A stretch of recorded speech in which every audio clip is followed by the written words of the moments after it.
10절 말씀입니다. 요한 1서 1장 7절에서 10절 말씀입니다. 네, 다들 펴신 줄 알고 제가 하나님 말씀을 읽어드리도록 하겠습니다. 여러분을 사랑하는 하나님 말씀을 들으십시오.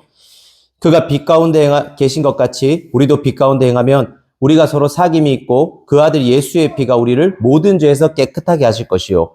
만일 우리가 죄가 없다고 말하면 스스로 속이고 또 진리가 우리 속에 있지 아니할 것이요. 만일 우리가 우리 죄를 자백하면 그는 미쁘시고 의로우사 우리 죄를 사하시며 우리를 모든 불의에서 깨끗하게 하실 것이요.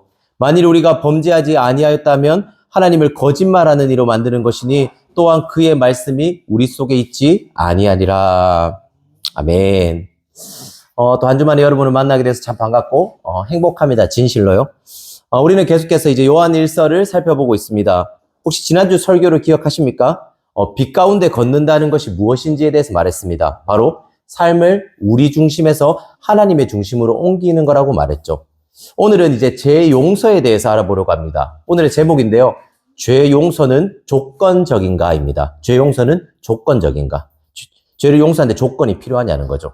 이 제목을 정한 이유는요. 많은 기독교인들이 죄 용서에 대해서 오해를 가지고 있다고 생각했기 때문에 이에 대해 올바른 성경적인 관점을 말해주고자 정했습니다. 저는 오늘 세 가지 대지로 설교를 하겠습니다. 첫째, 죄 용서는 조건적인가? 죄 용서는 조건적인가? 죄 용서에 대한 오해를 알아볼 겁니다. 그리고 두 번째는 성경이 말하는 죄 용서가 무엇인가? 성경이 말하는 죄 용서가 무엇인가에 대해서 알아볼 거고요. 마지막 세 번째, 죄 용서는 은혜다. 죄 용서는 은혜다. 죄 용서는 조건적인가? 성경이 말하는 죄 용서가 무엇인가? 죄 용서는 은혜다입니다. 먼저 죄 용서는 조건적인가부터 알아보죠. 이 많은 사람들이 이 신앙생활을 하면서 흔히 하게 되는 생각들이 있습니다. 바로 죄 용서가 조건적이냐는 거죠. 쉽게 말하면 우리의 죄를 용서받기 위해서는 우리의 죄에 대해서 충분히 하나님께 잘못을 빌고 그걸 반성하는 태도를 보여줘야 된다라고 생각하는 겁니다. 오늘 본문이 7절도 이렇게 말하는 듯 보입니다. 읽어볼게요.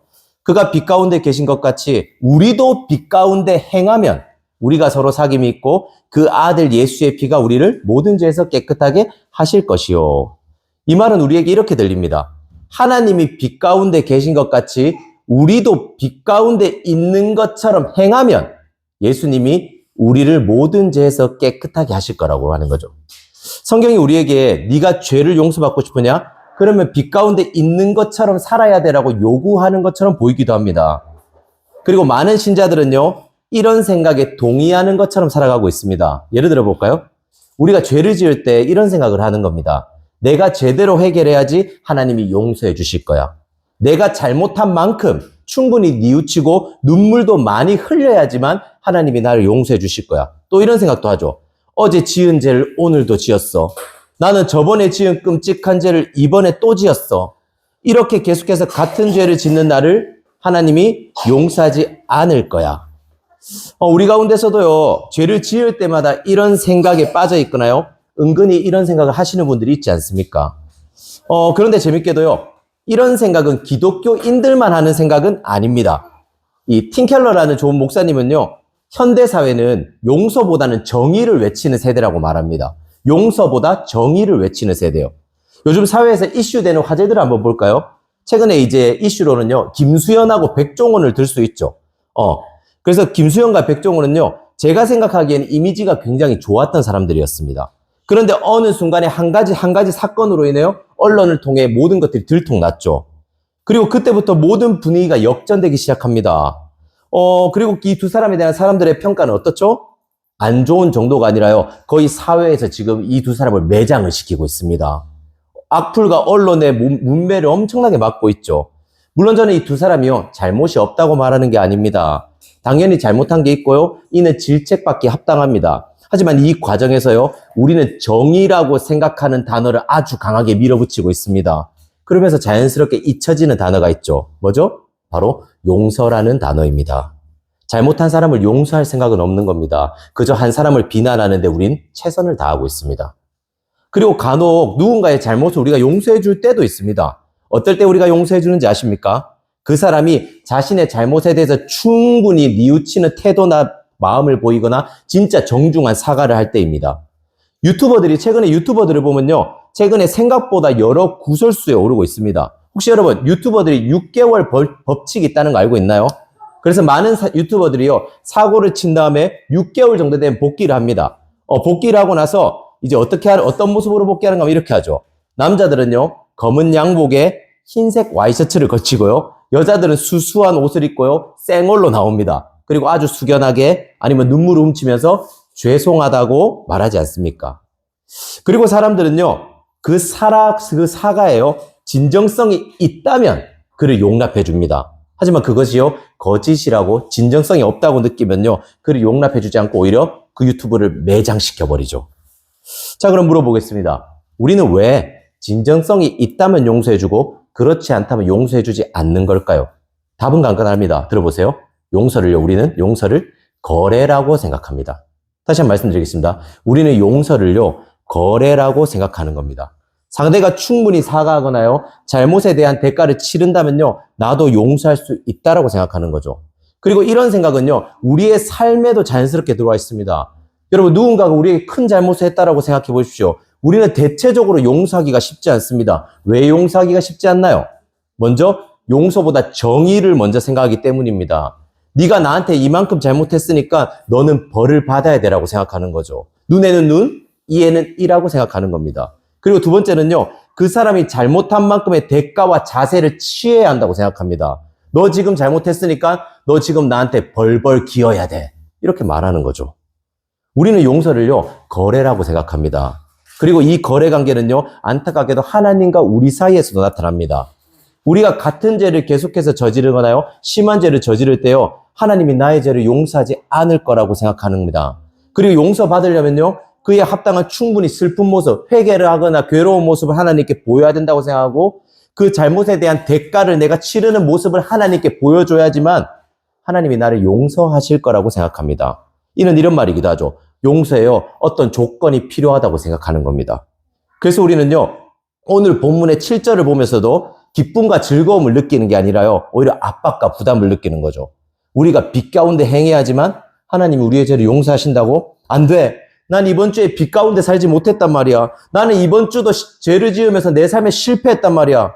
그렇기 때문에 하나님이 나를 용서하지 않을 거야 라고 생각하는 거죠. 우리는 스스로 어떤 조건을 갖추지 못한다면요. 당연히 용서받지 못한다라고 생각하는 겁니다. 용서에도 조건이 반드시 필요하다고 생각하는 거죠. 두 번째 대지입니다. 그럼 성경이 말하는 죄 용서는 무엇일까요? 우리 9절인데요. 9절 말씀 한번 같이 읽어볼 수 있겠어요? 9절 말씀. 제가 읽어드리겠습니다. 한번 들어보십시오. 만일 우리가 우리 죄를 자백하면 그는 미쁘시고 의로우사 우리 죄를 사하시며 우리를 모든 불의에서 깨끗하게 하실 것이요. 이 9절과 7절, 9절은요, 7절과 비슷한 패턴을 가지고 있습니다. 7절은 우리가요, 빛 가운데 행하면 예수의 피가 우리를 용서해 준다고 말합니다. 또 9절은요, 우리가 죄를 자백하면 우리의 죄를 사하시고 우리를 모든 불의에서 깨끗하게 하실 거라고 말하죠. 자, 그렇다면 성경은요, 결국 용서에 조건이 필요하다고 말하는 걸까요? 이건 반은 맞고 반은 틀린 얘기입니다. 정확히 말하면 이런 거예요. 우리 편에서는요, 어떤 조건이 필요가 없습니다. 하지만 하나님 편에서요, 조건을 이루시는 것이 필요하다는 의미입니다. 이게 무슨 말인지 설명해 드리죠. 성경은요, 우리가 받은 용서가요, 하나님의 성품에 근거한다고 말합니다. 이런 말입니다. 하나님이 어떤 분인지 안다면요, 우리는 용서에 대해서 진정한 이해를 할 수 있다고요. 한번 구절을 볼까요, 여러분? 구절을 보면 조건들처럼 보이는 말 사이에 이런 말이 나와요. 그는 미쁘시고 의로우사. 성경은 하나님 미쁘시고 의로운 분이라고 말합니다. 여러분, 미쁘시고 의로우다는 게 뭘까요? 미쁘시다는 건 이런 겁니다. 하나님이요, 자신의 약속을 안 지킬 수가 없는 분이라고요. 여러분 들어보세요. 하나님은요, 자신의 약속을 안 지킬 수가 없는 분이라고 말합니다.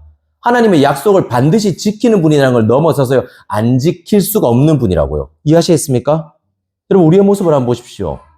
우리는 살면서 정말 많은 약속들을 합니다. 그리고 약속을 지키기 위해서 최선을 다하죠. 그런데 우리가 모든 약속을 지키나요? 그렇지 않을 겁니다. 혹여나 이런 분들도 있을 거예요. 다른 사람과 한 약속을 아주 잘 지키는 사람이요. 약속을 목숨처럼 여기는 사람들도 있죠. 그럼 제가 그런 분들에게 물어볼게요. 여러분, 자기 스스로와 한 약속도 지키냐고요? 여러분 스스로와 한 약속도 모두 지키냐는 거죠. 여러분 그런 사람은 이 세상 어디에도 없습니다. 우리는 어찌됐든요 약속을 완벽하게 지키지 못한다는 겁니다. 하지만 하나님은요 이 모든 약속을 반드시 지키신다고 말합니다. 아니 이렇게 말하죠. 하나님은 약속을 안 지킬 수가 없는 분이라고요. 왜죠? 미쁘시다는 건요 하나님의 성품이기 때문입니다. 하나님은요 자신의 성품을 거스르는 행동을 하실 수가 없는 분이십니다. 그리고 동시에 하나님은 의로우시다고 말합니다. 여러분 의롭다는 건 이런 거예요. 정의롭다는 걸 생각하면 됩니다. 그분은 자신을 따르는 자들에게 상을 받을 만한 자에게 뭘 주죠? 상을 주십니다. 그리고 죄를 지은 자에게 뭘 주나요? 죄에 대한 합당한 벌을 주시는 분이십니다. 그래서 성경은 하나님을 이렇게도 표현합니다. 의로운 재판관이라고요. 모든 상황에 대해서 가장 객관적이고 정확하게 판단하시는 분이 하나님이라고요. 그럼 이런 재판장이요, 죄를 지은 죄인을 어떻게 대해야지 정의로운 거죠? 죄에 맞는 벌을 줘야 합니다. 요한은요, 하나님의 용서가 조건적이 않다는 걸 증명하기 위해서 하나님은 미쁘시고 의로운 성품을 가졌다라고 말합니다. 자, 그럼 이런 궁금증이 가질 수 있어요. 하나님의 성품이 용서와 대체 어떤 상관이 있냐는 거죠. 하나님이 미쁘시고 의로운 것과 용서가 무슨 상관이 있냐는 겁니다. 여러분 7절을 볼까요? 7절은 이렇게 말합니다. 그 아들 예수의 피가 우리를 모든 죄에서 깨끗하게 하실 것이라고요. 7절에 뭐라고 말한다고요? 그 아들 예수의 피가 우리를 모든 죄에서 깨끗하게 하실 거라고요. 여러분 성경의 전체 이야기를 짧게 해드리겠습니다. 성경은요. 하나님이 자신의 넘치는 사랑으로 우리를 창조했다고 말합니다. 하지만 인간은요. 죄를 짓고 맙니다. 그리고 하나님은 일명 영적 딜레마에 빠지게 됩니다. 왜 하나님이 영적 딜레마에 빠지게 되나요? 신적 딜레마죠. 왜 하나님이 딜레마에 빠졌죠? 하나님은 자신이 창조한 인간을 사랑하셨습니다. 하지만 동시에 죄를 지은 인간을 심판하셔야만 했습니다. 하나님의 성품은요, 사랑이신 동시에 공의로운 분이셨던 겁니다. 그래서요, 사랑과 심판 사이에서 딜레마에 빠진 거죠. 그리고 성경을 통해서 하나님이 늘 하는 한 가지 말씀이 있습니다. 뭐죠? 네 죄를요, 내가 용서할 거라고 말합니다. 하나님께서 죄를 지은 백성들을 향해서요, 내가 너희를 용서하고 다시 나의 사랑스러운 백성이 되게 할 거라고 말하는 거죠. 여러분, 미쁘신 하나님이 뭘 하신 거죠? 약속을 하신 겁니다. 죄인들을 반드시 구원할 거라고요. 날 배신한 너희를 다시 사랑하고 다시 회복시킬 거라고 약속하셨죠. 그리고 이 약속을 어떻게 지키신다고 말한다고요? 그 아들 예수의 피가 우리를 모든 죄에서 깨끗하게 하실 거라고요. 무슨 말인가요? 죄인인 우리를 대신해서요, 하나님의 아들이요, 하나님의 심판을 받을 거라고요. 하나님의 아들이 우리 대신 죄인 취급받으면서요, 십자가에 피 흘려 죽을 거라고 말이죠. 자, 하나님의 성품이요, 용서와 어떤 상관이 있는지 아시겠습니까? 성경은요, 그분이 미쁘시고 의로운 분이시기 때문에 우리가 용서받을 수 있는 모든 조건을 채우셨다고 말합니다. 앞서서도 말씀드렸지만 사람들은 용서보다는 정의를 행하기 원합니다. 용서할 때도요, 그에 합당한 대가와 자세가 있어야 한다고 생각하죠. 그리고 성경은 말합니다. 예수님이 이 모든 조건을 충족했다고요. 신이신 하나님의 아들이 하나님의 심판을 받으셨고 그분이 우리가 받아야 될 조롱과 고통과 외로움을 모두 다 경험했다고 말합니다. 그래서 9절은 이렇게 말하는 거예요. 만일 우리가 죄를 자백하면 그는 미쁘시고 의로우사 우리 죄를 사하시며 우리를 모든 불의에서 깨끗하게 하실 것이요. 그분이요, 우리의 모든 조건을 채우셨습니다. 그리고 우리가 해야 될 것 하나죠. 무언가 조건을 채우는 게 아닙니다. 그저 우리의 죄를 그분께 고백하면 됩니다. 그분이 모든 조건을 채우시고 이루신 용서 위에요, 그저 우리의 죄를 고백하며 나아가기만 하면 된다라고 성경은 말하는 거죠. 마지막 대지입니다. 마지막 대지, 죄의 용서는 은혜다입니다. 그렇다면 우리는요, 이런 의문이 들 수도 있을 겁니다. 자, 여러분, 예배 시간이니까 예배 시간 딱 집중해 주십시오. 아이들 보지 말고 딱 예배, 아이들 딱 앉고, 윤우서우, 이유, 한별이, 은별이 딱 앉고. 자, 좋습니다. 이제 하나님 예배 잘해봅시다. 할 수 있습니다. 자, 마지막 대지입니다. 죄의 용서는 은혜다입니다. 그렇다면 우리는 이런 의문이 들 수도 있을 겁니다. 죄의 용서는 조건이 아닌데도 왜 7절은 빛 가운데 행하면이라고 말하고 9절은 우리가 우리 죄를 자백하면이라는 가정법, 왜 이렇게 하면이라는 것을 말하는 거죠. 이에 대해서 뛰어난 요한 1서 주석을 쓴 데릭슨이라는 신학자는 이렇게 말합니다. 들어보세요. 이 구절은 신자의 구원 여부를 가르는 조건이 아니라 거듭남 신자가 하나님과 계속 친밀히 동행하기 위해 반드시 필요한 영적 습관이라고요. 무슨 말인지 설명해 드릴게요. 데릭스는 이렇게 말하는 거예요. 이 구절은요, 네가 빛 가운데 행하지 않고 죄를 자백하지 않으면 너는 내 자녀가 아니야. 그러니 네 죄를 용서하지 않을 거야 라는 말이 아니라고요. 오히려요, 이는 부모와 자녀 간의 관계 안에서만 할 수 있는 말이라고 말합니다. 즉 이런 거죠. 너는 이미 나의 자녀이기 때문에 빛 가운데 행해야 된다고요. 너는 이미 나의 자녀이기 때문에 너는 죄를 자백해야 된다고 말하는 겁니다. 여러분, 이것은 조건이 아닙니다. 네가 빛 가운데 행해야지만, 네 죄를 자백해야지만 네 죄가 용서받을 거란 말이 아닙니다. 이건 오히려 부모 자녀 관계에서 할 수 있는 말입니다. 보십시오. 저는 저희 아이들을 사랑합니다. 사랑할 때 제가 우리 아이들에게 바라는 것들이 있습니다. 우리 부모님들은 아실 거예요. 바로요, 하나님이 빛 가운데 계시는 것처럼요, 아이들도 저라는 빛 안에서 좋은 점을 닮기를 바랄 겁니다. 그래서 제가 아이들을 사랑하기 위해서 노력하는 모습을요, 아이들에게 최선을 다하는 모습을요, 제가 보여주려고 노력하는 거죠. 그리고 제가 우리 아이들에게 이런 말을 하는 거예요. 내가 이렇게 너희를 사랑하고 보살펴 주는 것처럼 너희도 나를 닮았으면 좋겠다라고요. 너희도 아빠를 사랑을 받고 너희가 좋은 아빠가 되고 누군가가 사랑하는 삶을 살았으면 좋겠다고 제가 자녀들에게 말하는 거죠. 그리고 실제로 우리 아이들이 제가 말하는 이런 아빠 같은 닮은 삶을 살 때요, 우리 아빠가 자신을 얼마나 사랑했는지, 우리 아빠가 얼마나 애를 썼는지를 알게 됩니다. 이게 바로 빛 가운데 행하면의 의미입니다. 그리고 구절은 이런 거예요.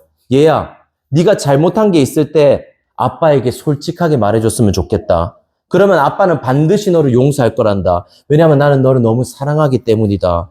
그리고 너의 잘못을 말하고 용서할 때 너와 나 사이는 점점 더 끈끈해지고 깊어질 거란다. 나도 네가 그렇게 되기를 진심으로 원한다, 아들, 딸아. 이렇게 말하는 거죠. 여러분, 이 구절들은요, 죄 용서에 조건이 있다고 말하는 게 절대 아닙니다. 오히려 뭘 말하죠? 사랑하는 자녀를 향한 아버지의 애틋한 마음을 말합니다.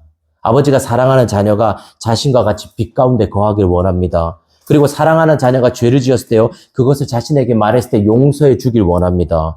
그래서 용서해 주기 위해서 뭘 요구하는 거죠? 네가 나에게 죄를 말해야 된다고 말하는 거죠. 네가 나에게 그 죄를 말할 때 나는 너의 죄를 용서해 줄 수 있고 너는 그 죄에서 자유로워져서 나와 더 친밀해지고 나의 사랑을 더 누릴 수 있다라고 말하는 겁니다. 그렇다면 우리는요, 어떻게 우리의 죄가 조건 없이 용서받을 수 있다는 걸 알 수 있나요? 내가 진짜 더러운 죄를 지었는데, 내가 진짜 추악한 죄를 지었는데, 내가 날마다 끔찍한 죄를 반복해서 지었는데 내 죄가 용서받을 걸 어떻게 할 수 있죠? 바로요, 하나님의 성품을 보는 겁니다. 미쁘시고 의로우신 하나님이요, 그분은 자신을 믿는 자들을요, 반드시 구원하겠다는 약속을요, 절대로 어길 수 없는 분이라는 걸 기억하는 겁니다. 여러분, 이게 무슨 말인지 아십니까? 들어보세요. 이건 놀라운 약속입니다.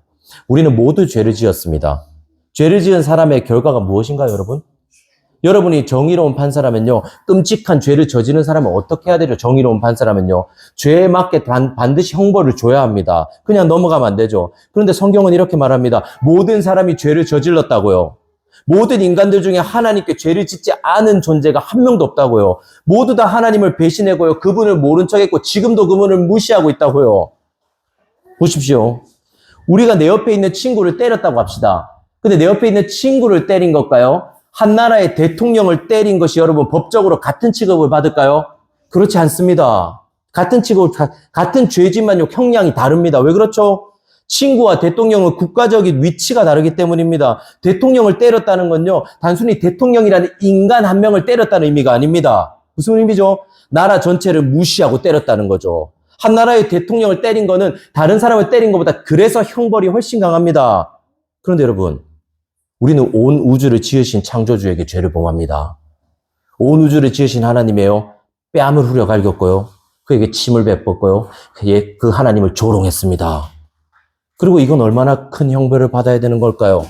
우리를 만드신 하나님에게 죄를 짓는다면 우리는 얼마나 끔찍한 죄를 저지르고 있는 겁니까? 여러분, 하나님은 의로운 재판관이십니다. 그리고 자신에게 죄를 저지른 자들 반드시 심판해야 되죠. 결국 우리가 받아야 될 형벌이 뭔지 아십니까? 성경은 이렇게 말합니다. 죄의 결과는 사망이라고요. 결국 죽어야 된다고요. 하나님께 죄를 저지른 사람의 결과는 죽음이라고요. 하나님부터 끊어져야 된다고요. 하나님의 심판 아래 놓여야 한다고요. 세상을 지은 하나님이요, 전능하셔서 하지 못할 일이 없으신 하나님이요. 우리를 반드시 심판해야 된다고요. 지옥으로 우리를 반드시 던져 넣어야 된다고 말합니다. 이게 성경이 말하는 겁니다. 죄를 지은 자를 향해서요. 하지만 그 심판이요. 우리에게 떨어지지 않습니다. 우리가 받아야 될 심판이요. 우리에게 떨어지지 않습니다. 누구에게 떨어지죠? 하나님의 아들이신 예수 그리스도에게 쏟아집니다. 우리가 받아야 될 하나님의 모든 진노와 모든 심판이요. 예수 그리스도의 머리 위로 모두 쏟아집니다. 우리가 받아야 될 모든 조롱과 고통과 슬픔과 외로움과 단절과 처절함이요. 예수 그리스도에게 떨어집니다. 그리고 예수 그리스도가 십자가에서 뭐라고 말하는지 아십니까, 여러분? 이렇게 말하죠. 엘리 엘리 라마 사박다니, 나의 하나님 어찌하여 나를 버리셨나이까. 하나님의 하나뿐인 자신의 아들에게요. 죄인이 받아야 될 모든 진노와 모든 분노를요. 예수 그리스도에게 쏟아냅니다. 왜죠? 왜 하나님의 아들인 예수 그리스도가요. 이렇게 비참하게 버림받고 진노받아야 했습니까?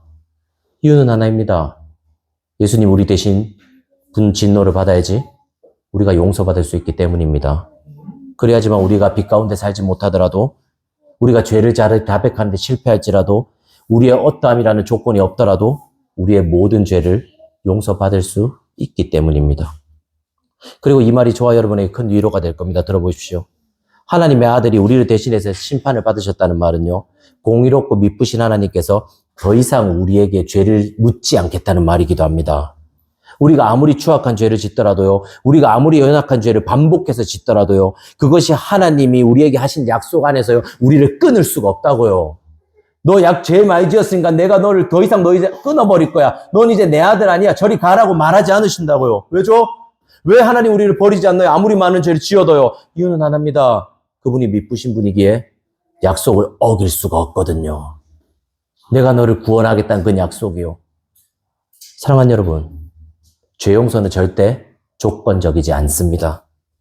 여러분이 빛 가운데 행하지 못하더라도요, 여러분이 죄를 자백하는 일에 늘 실패한다고 할지라도요, 그리스도가 여러분들을 위해 하신 일 때문에 우리는 용서받습니다. 그리고 요한은 말하는 거예요. 네가 이 사실을 믿어야 된다고요. 아들 예수의 피가 우리의 모든 죄를 깨끗하게 하실 것을 너는 의심하지 않고 믿어야 된다고요. 네가 죄를 짓는 순간에도요. 네가 죄를 짓고 나는 왜 이런 놈일까? 하나님이 이런 나를 싫어할 거야. 나는 하나님의 버림받을지도 몰라라고 두려워하는 그 순간에도요. 때로는 그리고 이럴 때도 있죠. 죄를 가볍게 여길 때요. 어차피 난 구원받았으니까 죄라는 것은 마음껏 지어도 되잖아. 나는 죄인인데 어떻게 라고 말하는 그 순간에도요. 하나님 말한다고요. 나의 아들이 너를 위해 죽었다는 사실을 잊지 말아야 된다고요. 예수의 피가 너를 깨끗하게 했다는 사실을 절대 잊지 말아야 된다고요. 그리고 더 나아가서 요한은 이렇게 말하죠. 네가 이 사실을 안다면 너는 빛 가운데 행할 거라고요. 네가 이 사실을 진정으로 믿는다면 너의 죄를 하나님께 자백하게 될 거라고요. 왜죠? 왜 그런가요? 그 사실을 알게 될 때요. 예수님이 나의 모든 죄를 위해 죽으셨다는 사실을 알게 될 때 우리는요. 예수님을 사랑할 수밖에 없거든요. 죄 용서가 나의 어떠함이 아니라 오직 은혜라는 걸 알게 될 때요. 우리는 예수님이 너무나도 사랑스러워서요. 견딜 수 없게 되는 겁니다. 사랑하는 여러분, 이 사랑스러운 예수 그리스도께 오십시오. 여러분의 죄를 위해 죽으신 예수 그리스도께 오십시오. 여러분의 죄를 정죄하지 않으시고요. 자신이 십자가에서 모든 죄를 짊어지고 죽으신 여러분을 사랑하신 예수 그리스도께 오십시오. 그리고 죄 용서가요. 우리의 어떠한 조건이 아니라 그리스도가 이루신 죽음이란 조건 안에서 모두 다 이루어졌다는 걸 기억하십시오. 그리고 이 죽음을 기억하면서요. 빛 가운데 행하십시오, 여러분. 내가 용서받았다는 걸 알죠, 여러분. 우리는 누군가를 용서하는 게 쉽지 않습니다. 내가 받은 피해와 내가 받은 상처에 대해서 누군가를 용서한다는 게 쉽지 않죠. 하지만 언제 우리가 용서할 수 있는지 아십니까? 내가 하나님께 용서받았다는 사실을 알 때요. 나 같은 죄인이 하나님께 용서받았다는 사실을 알 때 우리는요, 누군가를 용서할 수 있게 됩니다. 그리고 또 여러분의 죄를 자백하십시오. 우리의 죄를 하나님께 아뢰 때요, 그분은 여러분을 용서하실 것입니다. 아니, 그분은 용서하기를 기뻐하시고요, 오히려 우리가 용서받기, 죄를 자백하기를 기다리고 계십니다. 그리고 그 용서를 통해서 저와 여러분은요, 하나님과 더 친밀하게 될 겁니다. 그리고 기대하십시오. 그분과 친해지면 친해질수록요, 여러분의 세상이 줄 수 없고, 그 어떤 사람도 줄 수 없고 그 어떤 것도 줄 수 없는 진짜 기쁨을 누리게 될 겁니다.